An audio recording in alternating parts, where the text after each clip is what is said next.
Welcome to the Disrupting Obesity podcast. I'm Charlotte Skanes, and I'll be sharing ways to regain control over your body and lose an extreme amount of weight naturally. Being fat is about so much more than just the food. It's about your relationship with food. That means that dealing with your weight is about more than just the food, too. You have to change that relationship. You have to start disrupting obesity.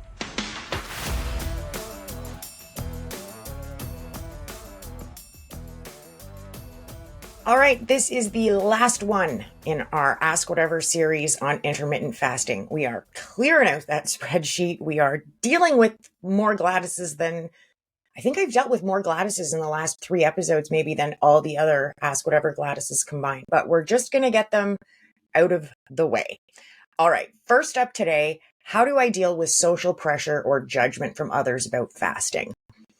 Well, there's a few different ways you can handle it. And as always, when you're dealing with these sort of who issues, this interpersonal stuff, you've got to ask yourself what the relationship can bear. Are the conversations worth having? There's a lot of stuff going on there. But yeah, people will judge. People are going to judge you regardless of, it doesn't make a difference what form of weight loss you choose. You're going to upset somebody.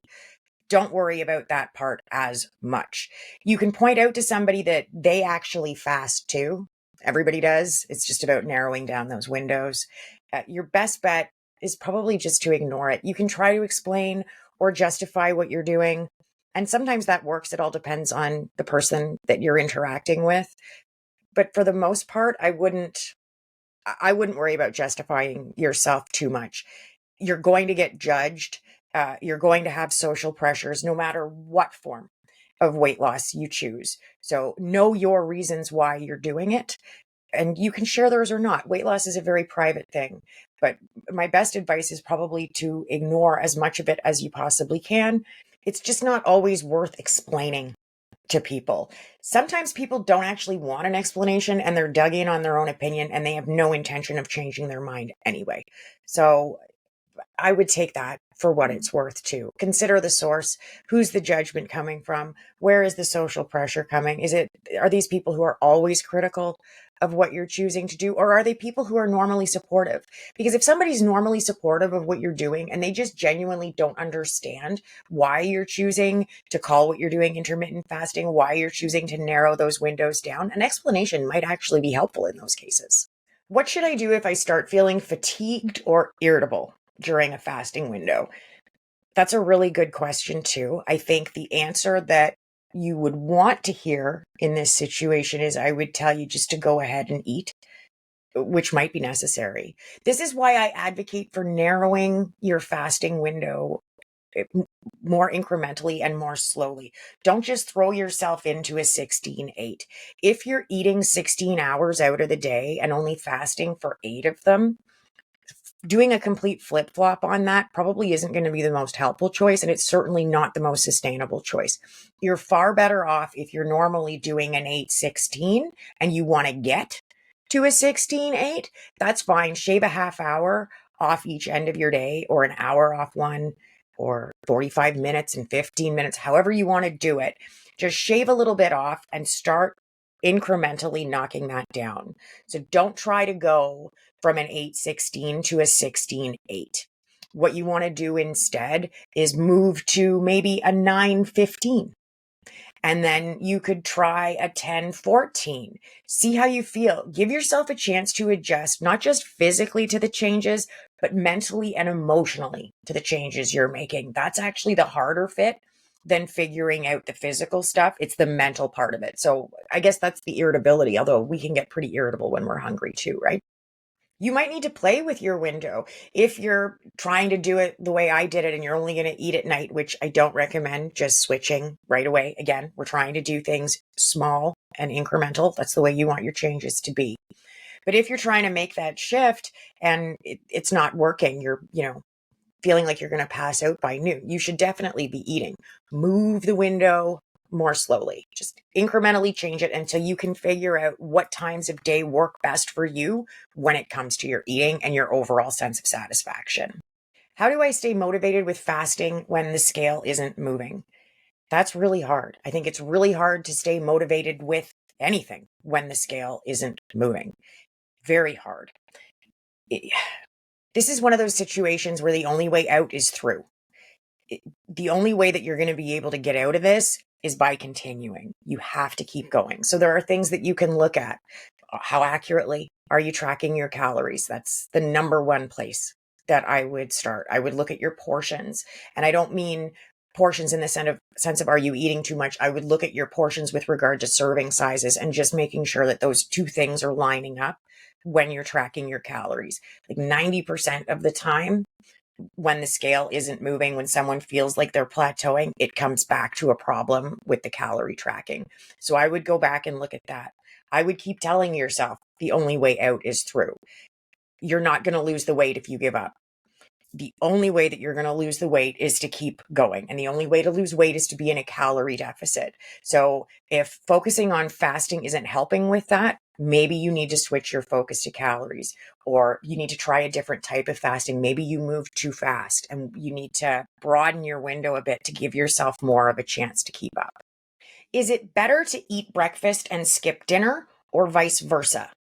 That all depends on you and on your body and the way that you physically respond to food and the way that you're emotionally handling the food that you're eating. It isn't that one is better or one is worse. Calories can't tell time. So maybe I'll just focus on addressing that with this one. I also don't think it's a great mindset to think about skipping meals. That's not really what we're after. What we're after with intermittent fasting is getting yourself into a calorie deficit. Intermittent fasting has been, I think, sold a lot of the time as skipping meals. There's a very common misconception that all you're doing is just skipping eating. It's like a starvation thing. It definitely isn't. I still ate 3 meals and snacks in my eating window, even though I was only eating at night. And by a lot of people's reckoning, I was skipping breakfast, lunch, and dinner. So I wouldn't frame it that way. That's not the way that I tend to look at this. We're not skipping anything. We're not creating a scarcity mindset. We're just moving it. We're just shifting when you're doing your eating. That's all. What happens if my eating window shifts day to day? I think that could work. And I know that's not the right answer. I'm sure there are a lot of weight loss coaches out there and intermittent fasting experts who will pull their hair out when they hear me say that. I don't see anything wrong with that. It's not about the window anyway. Intermittent fasting is about getting your body into a calorie deficit, the same as anything else. So if you're able to get into a calorie deficit by eating in, say, an 8-hour window every day, but you work shift work and it's going to shift with you, I think that's perfectly fine. So long as you're having success, so long as you're staying within your calorie deficit and that window is working for you, I say keep going. Absolutely. I know that's not the standard answer. Calories can't tell time. I'm pretty sure I've said that once already today. You might even hear me say it again, but they really can't. It doesn't matter. So absolutely feel comfortable moving that window around. I don't think that'll be a problem. So long as you're in a deficit, it definitely won't be a problem. Does fasting have different effects depending on the time of day I choose to eat? Mentally, absolutely. I think that it does, but that's going to vary from person to person. Emotionally and mentally, for me and food, I am a night eater. I like to eat at night. I do most of my comfort, reward, and cope eating at night. I was like that before I had kids. I was like that all through university. I'm still like that now. I love it when everybody goes to bed and I can have that alone time for myself. And I do like to eat in that time. The time of day that you choose to eat is going to have different effects on you too, depending on how attached you are to those times of day that you're eating. Some people wholeheartedly believe that breakfast is the most important meal of the day. And if they don't get that breakfast in, then that undermines that they've undermined themselves emotionally for the rest of the day, right? Because their confidence in what they're doing is less than it normally is because breakfast is the most important meal of the day and I didn't have breakfast. So where does that leave me? So it's really an individual question and one that I can't answer for you. It's going to have different effects on you mentally. That would be the case no matter when your window was. But from a straight calories perspective or from a straight intermittent fasting perspective with regard to weight loss? The answer is no, but it is going to impact your weight loss because of the mental and emotional stuff that's going on. But physically, no, it's a mental and emotional thing. How do I decide the length of my fasting and eating windows? The way you're going to establish those is by figuring out what they look like now. What do your fasting and eating windows look like right now in this moment in time? Do you normally have an eating window that is 12 hours long? You break your fast at 8 o'clock in the morning, and the last thing you have to eat at night is usually just before 8 o'clock. Okay, cool. That's a 12-12. 12 hours fasting, 12 hours eating.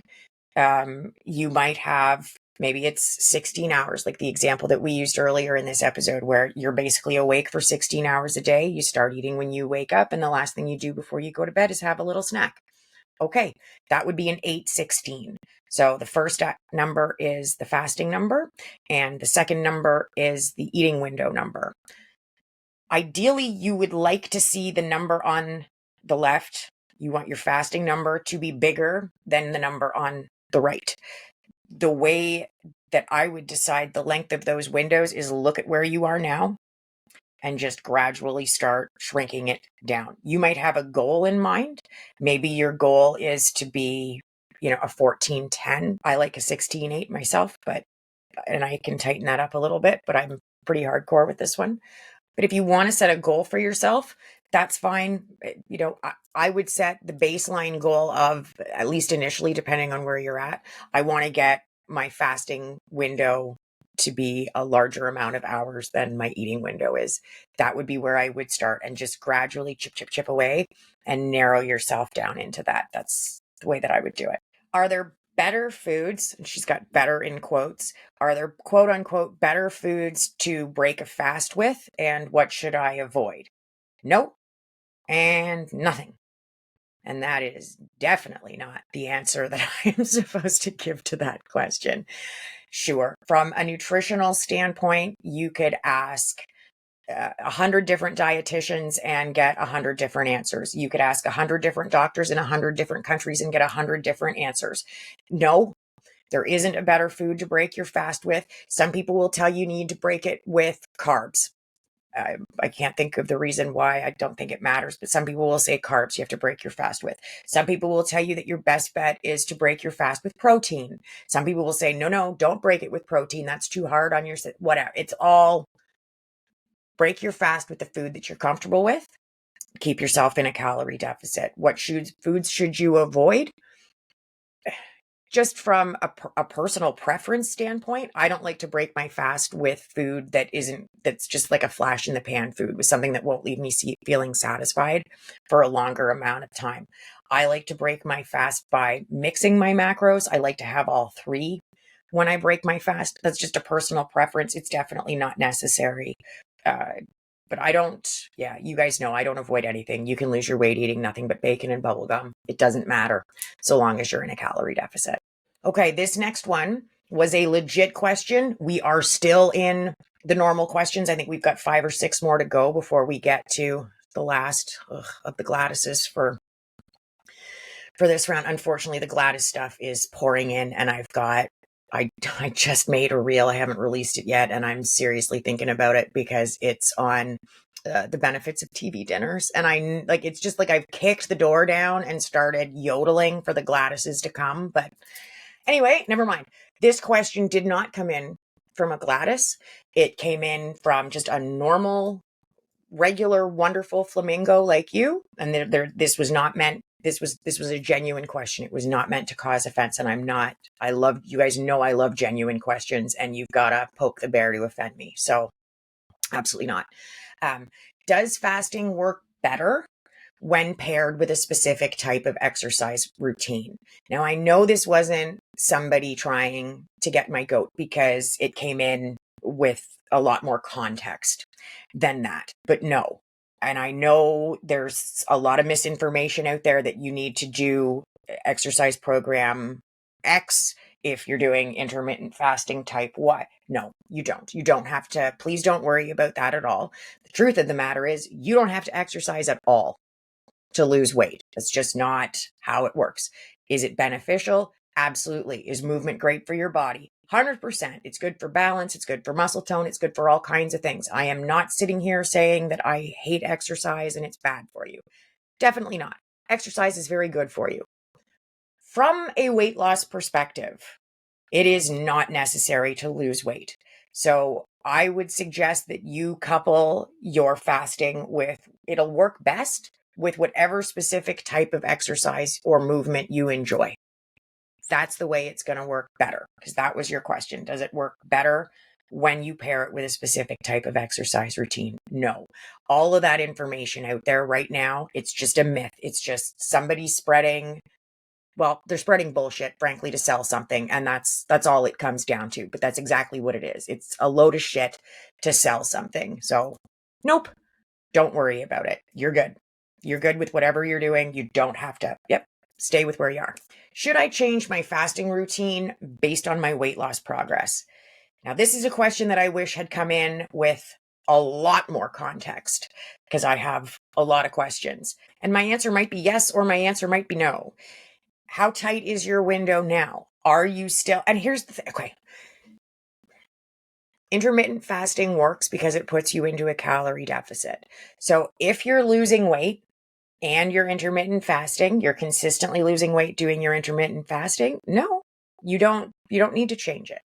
If you're not losing weight and you're intermittent fasting, then yes, maybe you do need to mix it up a little bit. Maybe you need to look at your deficit. Maybe you need to look at how narrow that window is and tighten things up just a little bit. Make your eating window a little bit smaller and your fasting window a little bit bigger, so that you can find that balance that you're looking for, so that you can keep that scale moving. If it's going well, you can leave it alone. If it's not, you can start to tweak it a little bit. But your weight loss progress is going to be based on your success with a calorie deficit, less than it will be with your success with intermittent fasting or getting yourself into a particular window. The reason we intermittent fast to help us get into a calorie deficit is because when we eat for most of our day, if we cut out that time that we would normally spend eating, that will often help jumpstart us into a calorie deficit. That's why we do it. This is another one that, from the context, I know it's a flamingo question and not a Gladys question, because I know that in the last 2 episodes, I did deal with some Gladys questions that sounded very similar to this, but we're going to answer it in a, you're not a Gladys, you're a flamingo. Let's handle it that way, because this came in from one of my flamingos. Is intermittent fasting just a way to skip meals, or is there more to it? There is more to it. It's not necessarily skipping meals. As we've talked about, it's about narrowing that window down to help you get into a deficit. And it also it depends on how you define these things. How do you define meal? Some people eat 8 small meals a day. Some people eat 1 meal a day, but have a whole bunch of little snacks that other people wouldn't qualify as a meal. It really depends on how we define things here. But yeah, there is more to it. It's about, for some people, it's about learning to be awake and not be eating. And Gladys, if you don't understand that, that's okay. You can send in your emails. Depending on how you word them, I may or may not respond. But yes, there are some of us out there who normally wake up, eat, and pretty much keep eating. Not constantly, Gladys, of course, but we are pecking away, eating a little bit here and there, pretty much the entire time we're awake. For those people, that's something that they need to learn. It's something I needed to learn. Right? It's okay to feel hungry. Hunger is a natural physical cue. There's definitely more to it. There's definitely a lot more to it, but it's very individual. It depends on where you are. For some people, the lesson lies in learning that they don't need to be eating the entire time that they're awake, and that they can exert the level of control that they need to stop themselves, to resist grabbing that extra little bit just before they go to bed. I've had people who've taken their fasting window and just tightened it to just making it 15 minutes or 20 minutes before they normally go to bed, because their routine was that the very last thing they did before they put their head down to go to sleep was have something to eat. So there was a lot more to it for them. And it wasn't just about not taking in those calories last thing before they fell asleep. And no, this isn't about if you eat after such and such a time, or if you eat within so many minutes of falling asleep, you'll automatically get, no, that's a myth. That's not what it's about. Calories can't tell time. There you go. I thought I'd get to say it again. Calories can't tell time. So it's really not about that part of it. Sometimes it's just about the mental side of it. And it's about teaching yourself that you can exert that type of a control in a situation, especially when you felt out of control with food for so much of your life. Do I need to fast every day for it to work, or can I skip some days? Again, I wish I had more context here. Some people's concept of fasting means that you just don't eat. And there are intermittent fasting plans out there where you just don't eat. I'm not a fan of those plans at all. You definitely need to be eating every single day. It's not that you need to fast all you need to do is be in a calorie deficit every day for it to work. So you could definitely skip your eating window some days, so long as you're keeping yourself in a deficit.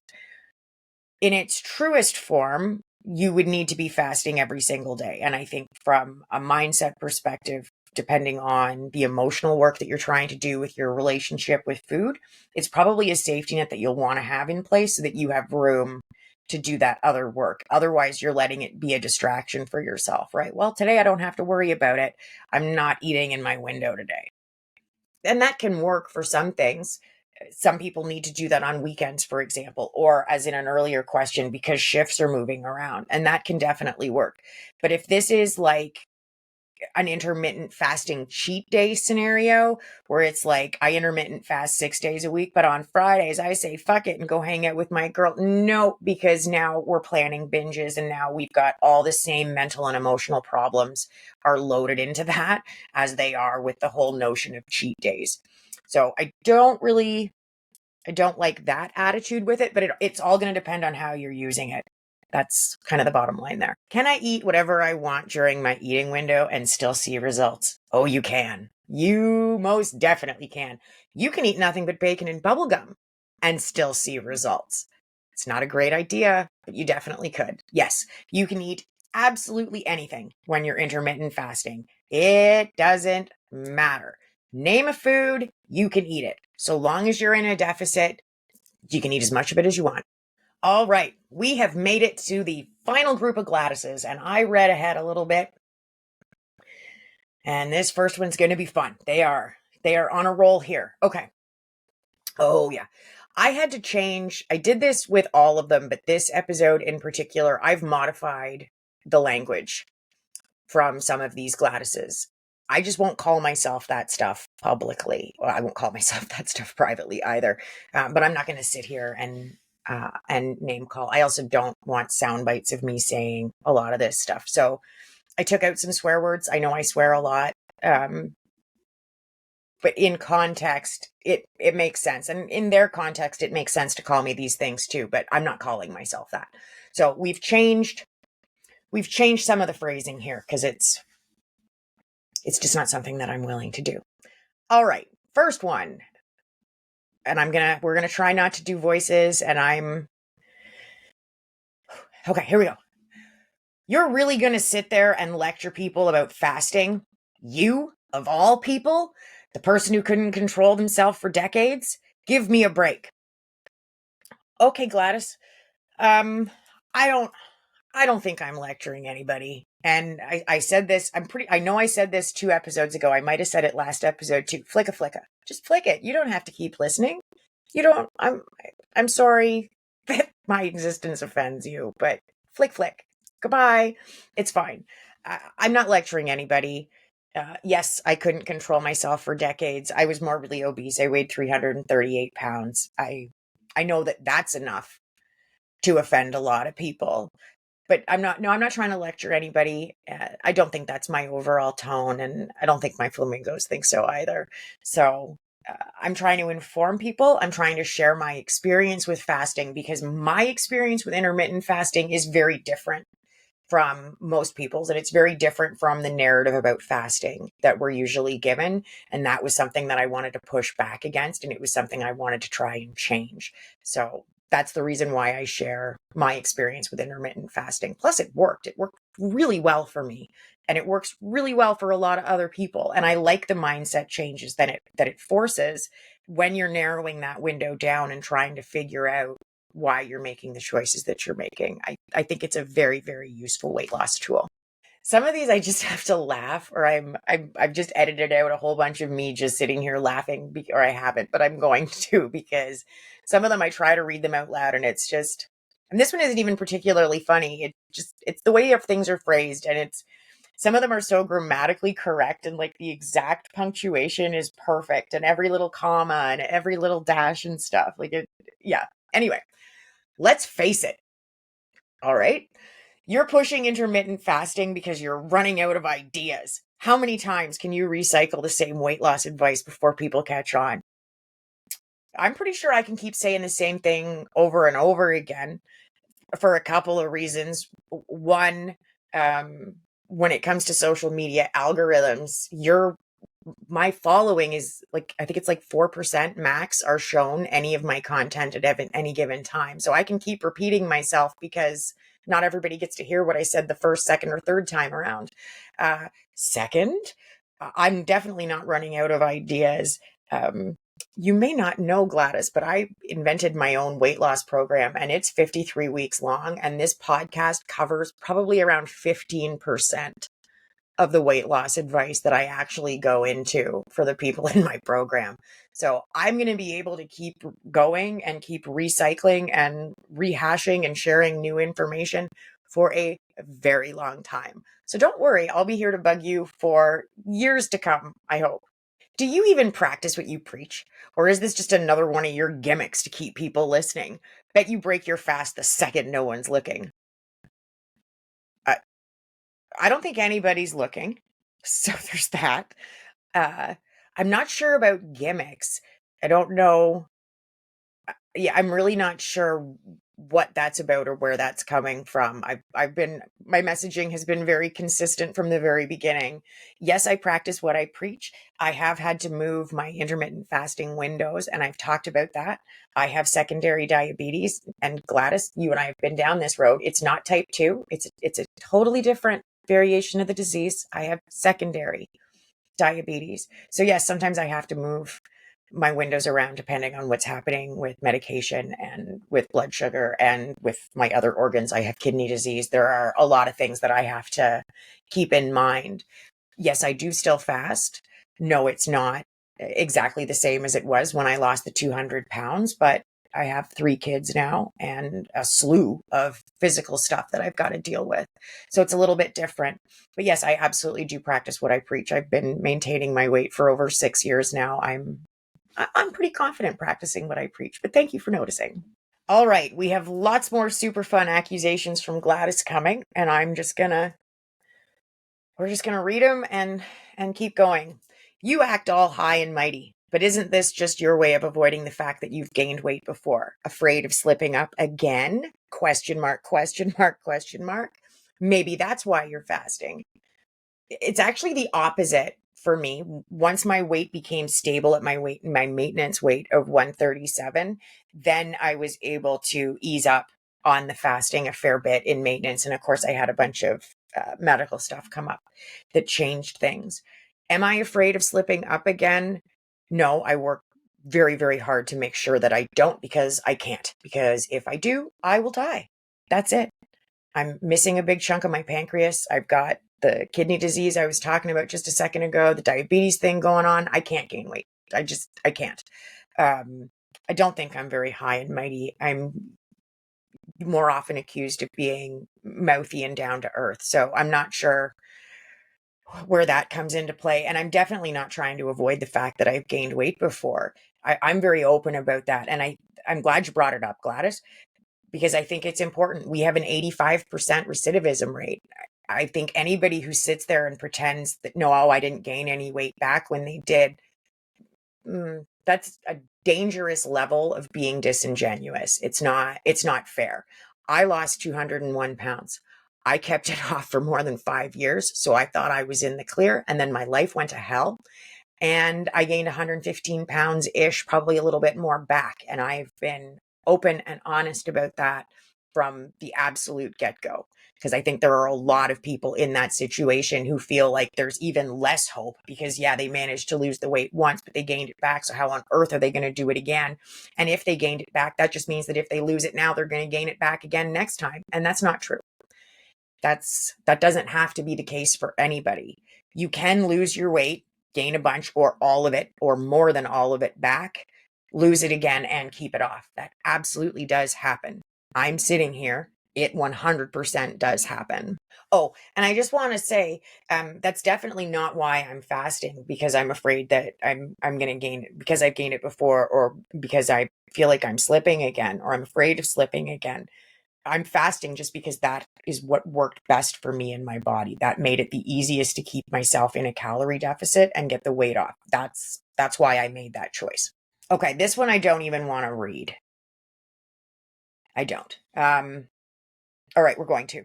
Oh, so now you're a fasting guru. What's next? Selling overpriced quote unquote fasting plans to desperate people who don't know any better? Just admit it. You're in it for the money. Ugh. Okay, well, if you could see my stack of bills, Gladys, you absolutely would not think that I was in this for the money. No, I don't claim to be a guru of anything. I never have.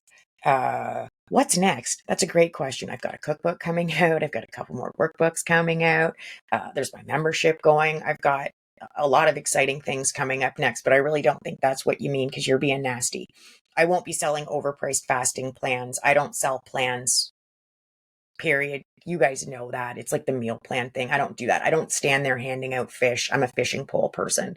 So I have no interest in doing that. If I was in it for the money, I could get cut off right now so that you could hear an ad.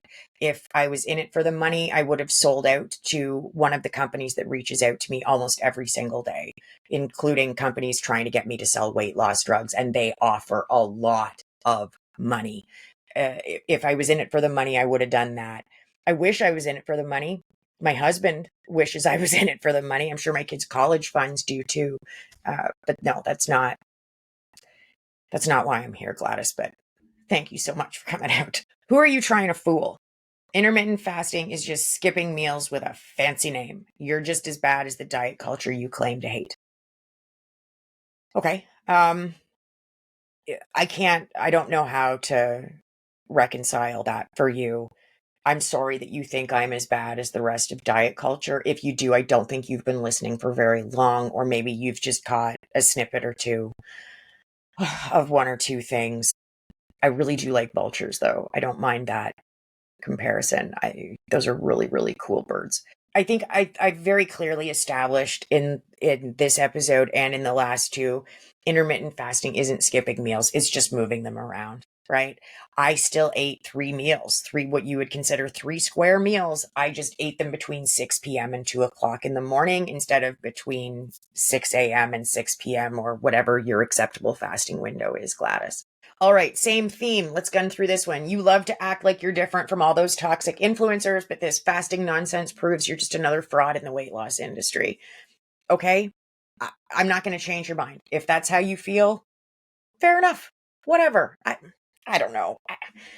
Honestly, people send this shit in, and I don't know that people I don't know if they want to pick a fight with me. I never know if somebody wants me to like try and defend myself and fight back so that they can fight back more. If they're just trying to get into some sort of a dialogue. I learned really early on that that's probably not the best idea, because if someone's willing to call you a vulture, which is one of the words that I'm willing to leave in this episode, or a fraud or any of this other stuff, I'm probably not going to convince them of anything the other way. And I got other stuff to do. I have messages from people that are actually worth responding to, because maybe I could give an answer that would be helpful. And I don't think there's anything I can say that's going to help with any of that. Okay, now this one, it came in, and I get that they're being nasty, but I completely agree with them. Like, I totally agree with them. It's hilarious that you're talking about fasting like it's some revolutionary idea. People have been starving themselves for centuries. There's nothing new here, genius. Yeah, you're right. Your wording is incorrect. But the sentiment of this is right. Yes, we have examples of human beings, intermittent fasting going way, way back, like thousands of years back. So yes, this is an ancient practice that people have chosen to do for thousands of years. And I kind of feel like anything we keep doing for that long, there's maybe a reason that we keep doing it for that long, because it's effective, because it works. I never feel better than when I'm eating in my windows.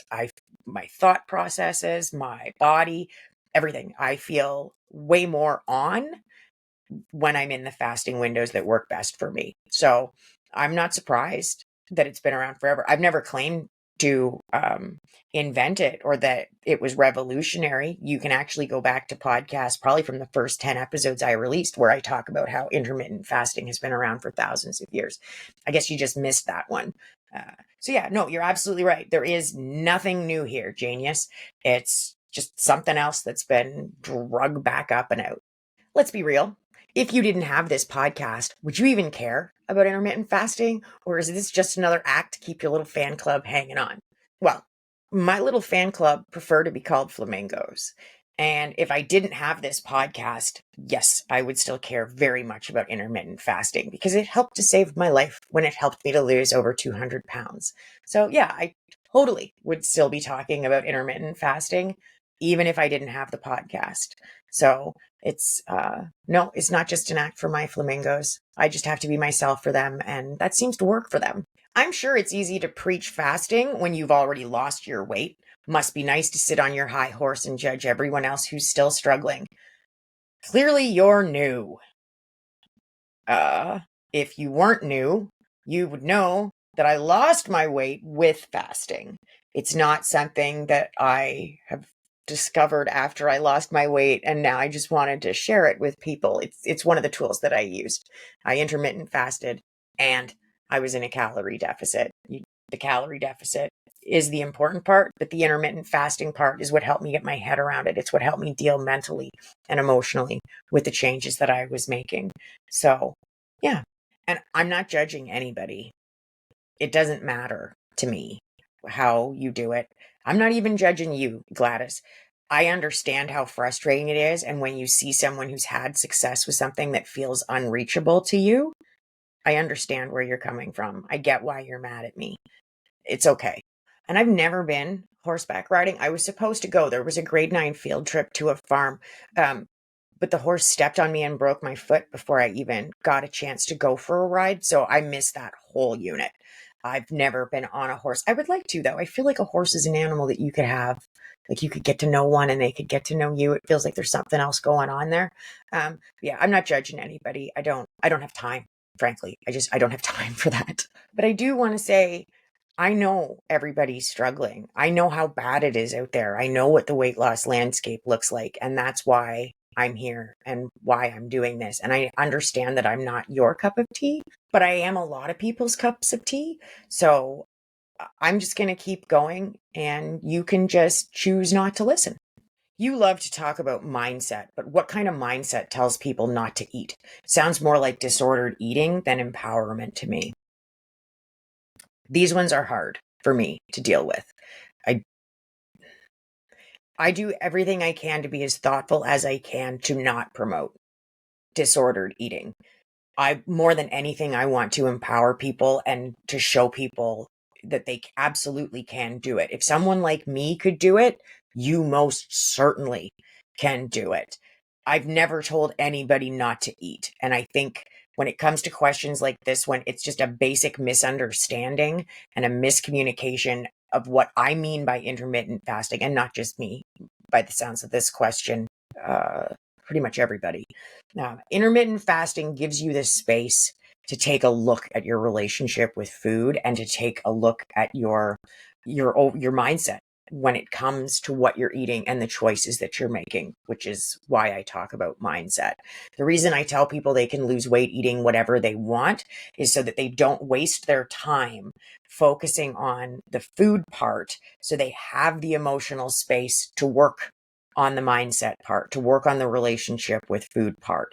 Intermittent fasting is another way of putting guardrails up, of putting up some sort of a safety net to try and make getting into that calorie deficit easier. That's what I'm trying to promote, is a way of creating emotional space so that you can do that work. If all you're doing is fixating on, I can't have carbs, it's a lot harder to sit there and think about how you ended up in this situation in the first place and why you make the choices you make and why you have the emotional relationship with food that you do, why you're turning to it to comfort, reward, and cope. It's a lot harder to do all of that, to have the time and to have the space to think about those things if all you're doing is fixating on the food. So that's why I take the approach that I do when it comes to mindset and eating. Now this one, I think they were trying to be hurtful with this one, frankly. And I love that, again, it's the Gladyses where they have to spell out the oohs and the ahs, and you've got to have, like this one, oh, comma, please, period. Like, it's grammatically, it's sound. You're just terrified of food, aren't you? Fasting is your way of avoiding the reality that you'll never have a normal relationship with eating. I disagree, respectfully. I'm not afraid of food. I love food. I always have. And I suspect that I always will. I just don't eat it the way that I used to eat it anymore. I still can have whatever I want. And believe me, I do. I just eat it in such a way that I'm staying within my maintenance calories consistently and I'm not gaining weight. That's my version of a normal relationship with eating. I eat 3 meals a day, basically. No, I'm definitely not terrified of food. I love food. I'm not afraid of it. And I'm not afraid of it anymore. When I was over 300 pounds, yeah, I think I was a little bit afraid of food. And I definitely did not have a normal relationship with eating. But I certainly do now. Why don't you stop hiding behind all this fasting talk and admit the truth? You're just as insecure and desperate for control as the rest of us. I feel like somebody's projecting. I do. And I understand that. I used to feel very insecure about food and about my body and about my weight. And I used to feel beyond desperate for control. So I understand those feelings very well. I don't feel that insecurity or that desperation anymore. I have been in full control of my weight and of my relationship with food for quite a while now. And I feel very confident and very, very secure within it. So I'm not hiding. I've, I got nothing, I've got nothing to hide and I don't have time to hide. So no, what you see is what you get. I'm neither insecure nor desperate, and I feel very much in control of that relationship. But I do remember what it feels like to be completely out of control with food. I remember that very well. And it was very scary and very unsettling. You never feel like yourself, right? I get that. So I understand why you're mad and I understand why you're lashing out at me. But you don't have to keep feeling that way. It can change. It certainly changed for me, and I know that it can change for you. Maybe not the Gladys you, but my flamingo yous who are out there and who are still listening, it can absolutely change for you. Next week, we are back with a brand new episode, and I'm going to be honest with you. I can't tell you what it's going to be about because I might not be releasing the episode that's scheduled to come out in that spot. If I do work up my nerve, and it might end up being a week late. Okay, I'm working on an episode right now defending processed food. I understand how that sounds, and you know that by even saying processed food, I'm going to be triggering an onslaught of Gladyses. And I've avoided doing an episode about processed food, like just about processed food. Well, this one that you're listening to right now, I believe is episode 87.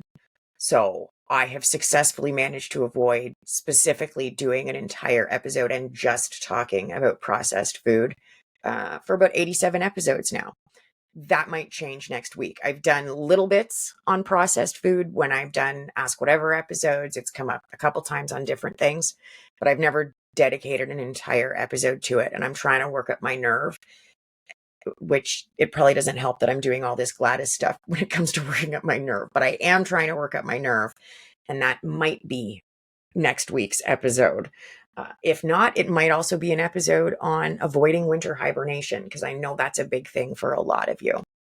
If you have an idea for an episode, if there's something that you wish I was talking about, send me a message and let me know. I would love to cover it.